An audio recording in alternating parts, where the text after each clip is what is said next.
Good evening, honey pots, and welcome to Raina Mo's World TV.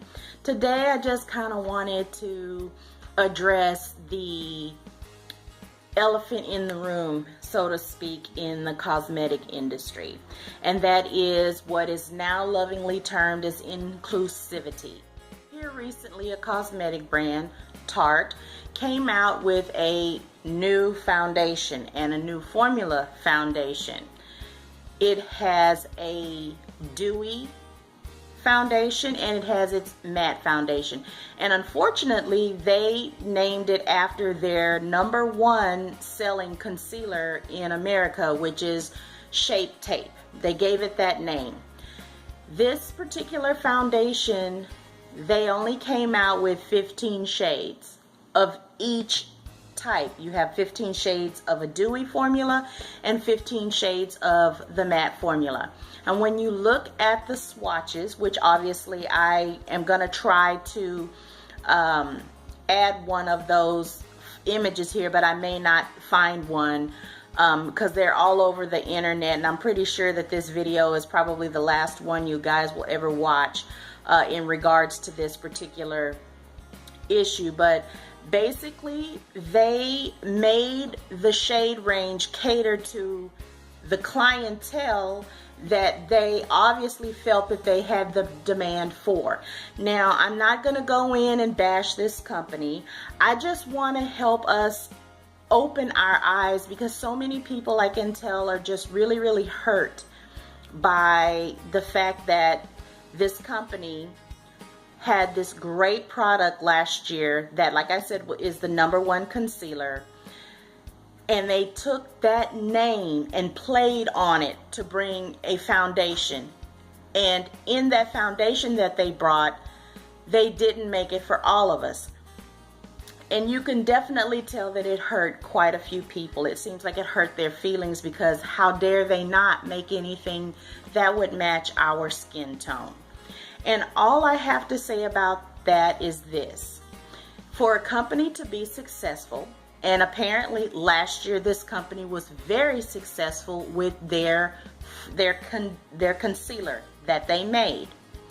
They recognized that there was a demand for that type of concealer, and they made shades that pretty much fit everyone that they wanted to supply. Then they kind of unwisely, if you ask me, create a foundation with the same name as this wonderful concealer, and they made it for what they felt the demand would be created for. Now, I'm not going to address the fact that they said, oh, well, later we'll make more shades, or the fact that they said, well, you know, you're lighter in the winter than you are in the summer. Those are true facts. Typically, people of every culture are lighter in the winter and darker in the summer.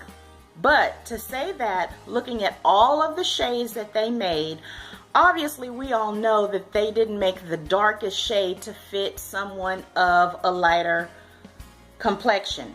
But seeing as how they did make 2 shades that someone of a darker persuasion could use, they knew that there was a little bit of a demand for a color as dark as that, unless they were trying to shoot for that to be a contour shade for the majority of who they felt would spend money on their product.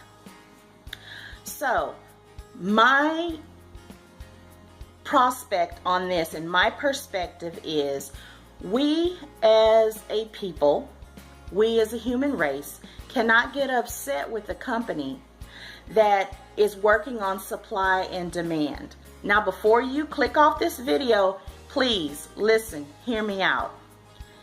If they want to cater to a specific group that can wear the shades that they have created, it is only right for us to let them do that and keep our money in our pockets. You should never try and make someone do what's right. And you should never try to make someone Like my mother would say, you know, you can't make a person love you. You can't make a person like you. You can't even make a person tolerate you if that's truly what they don't want to do. So knowing that our particular culture puts billions of dollars into different makeup companies' pockets, we as a people should just recognize that that's a company that does not cater to us. They do not want our money. So why get upset about it? Why get upset about it? We have companies out there that make makeup for us. So we don't have to make that underdog, because trust and believe, they are now an underdog in the cosmetic industry, because women in general have a long memory, just like elephants.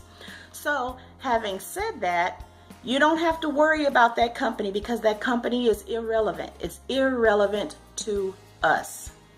We don't matter to their bottom line. And we should be happy that we don't matter to their bottom line, because there's too many other companies out there, and there's so many new up and coming companies out there that we matter to, that we are part of their bottom line, that they include us and welcome us, not as an afterthought, not because of uproar, but because it's the right thing to do.